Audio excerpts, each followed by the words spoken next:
Benvenuto su Heavy Metal Heaven. Oggi parliamo di una creatura che ha già aperto gli occhi, ma deve ancora imparare a camminare bene sulle sue gambe.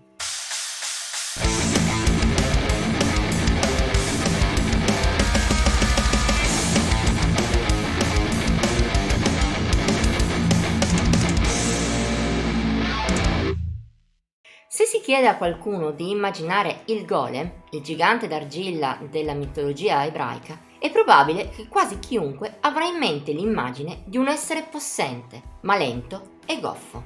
Strano a dirsi, questi termini si possono applicare bene anche a The Cosmic Silence, primo parto di una band il cui moniker si ispira proprio alla già citata creatura, gli Eye of the Golem.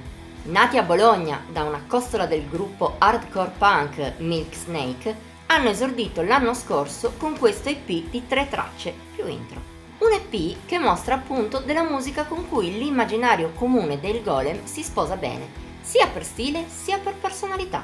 Per quanto riguarda il primo, impossibile non vedere un mostro lento, grosso e pesante nello stoner doom dal suono sporco del gruppo. Il ritmo su cui lo conduce il batterista Ari è spesso lento, costante, seppur siano presenti alcune accelerazioni. Queste ultime riecheggiano proprio il punk della band madre, come in generale la crudezza dello stile, seppur altrove la musica diventi molto espansa, psichedelica.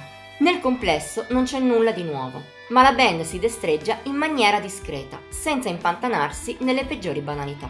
Anche se gli Eye of the Golem di strada ne hanno ancora parecchia da fare.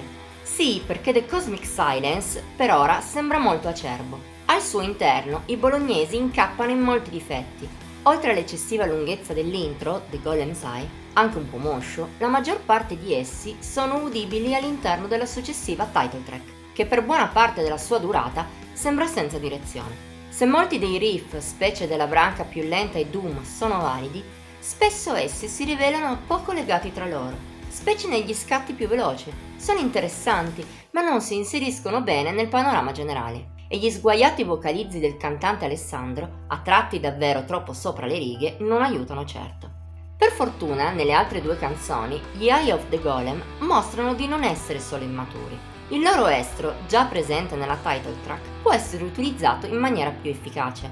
Ciò accade in particolare in The Cultist, opera oscura e nervosa ma allo stesso tempo immediata, merito di voce e chitarra, che stavolta si sposano bene, regalando momenti di facile presa e armonie fascinose. Ma anche Conjuring the Golem ha un suo perché, col suo incedere ossessivo, ipnotico, che avvolge in maniera più che accettabile. Il tutto corredato da un suono, come già accennato, molto sporco. Tuttavia esso non si adatta male al suono atmosferico dei bolognesi. Insomma, The Cosmic Silence è un vaso con tanti difetti, in cui però gli Eye of the Golem hanno piantato dei semi interessanti. Ora sta a loro decidere se farli crescere oppure se rimanere una tra le tante band senza infamia e senza lode che affollano la scena oggi nello stoner doom come in qualsiasi altro genere. Per quanto ci riguarda, speriamo sempre che si concretizzi la prima opzione, specie per una band appena all'inizio e con un potenziale almeno discreto come gli Emiliani. Che dire, chi vivrà ascolterà. Voto di Heavy Metal Heaven, 61 su un massimo di 80 per gli EP. Bene, per oggi è tutto. Se ti è piaciuto questo video, metti il like, condividilo e commentalo. Puoi anche iscriverti al canale e cliccare la campanellina per rimanere sempre aggiornato sui nostri nuovi video. Ti invitiamo inoltre a seguirci nelle nostre fanpage su Facebook, Instagram e Pinterest. Trovi i link qui sotto in descrizione. Ci vediamo la prossima volta!